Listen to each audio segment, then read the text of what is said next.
Praise be Jesus Christ, now and forever.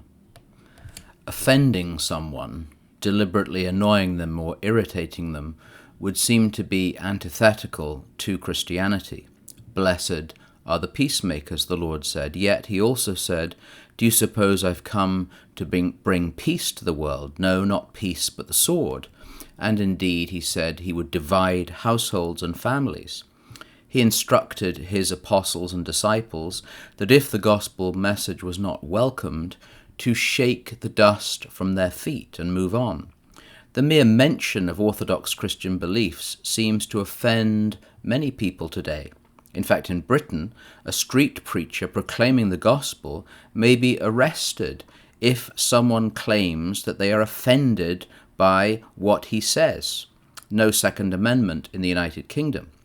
Usually, if one is offended by the preaching of militant Islam, perhaps a preacher saying all women should be veiled from head to toe, or a secularist saying the most foul things about Christ or his Blessed Mother, that offence never seems to end up with an arrest. I wonder why.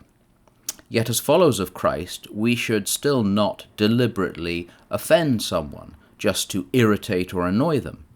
I began pondering this when I read a peculiar sentence in the famous letter of Pope St. Clement I to the Corinthians. Pope St. Clement, ordained by St. Peter himself and who knew St. Paul, is usually considered the second pope following St. Peter, or the third.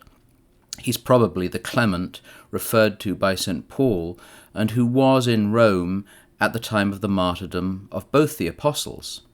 St. Clement, writing to the same community of Christians in Corinth, to which St. Paul had sent 2 letters, and writing as St. Paul often had to do because of divisions and disagreements in the church, says this, his words, "Let us offend foolish and thoughtless men, men who puff themselves up and boast in the pride of their words, rather than offending God."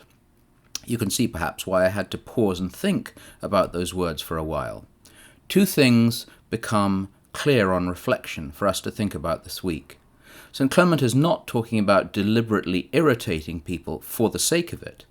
The offending must be done rather than offending God.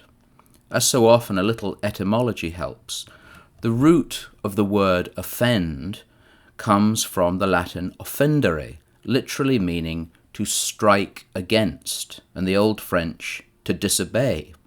Suddenly, Pope Clement's words become clear, and I'd argue very relevant for us today. Let us strike against, by words and actions, and disobey foolish and thoughtless men, for whatever they speak or do which is offensive to God. Our silence, or our lack of striking back, would offend God. Disobeying those foolish men or women for their words which offend God means not accepting the premise of their arguments. For example, that it's right to kill our aged or our sick.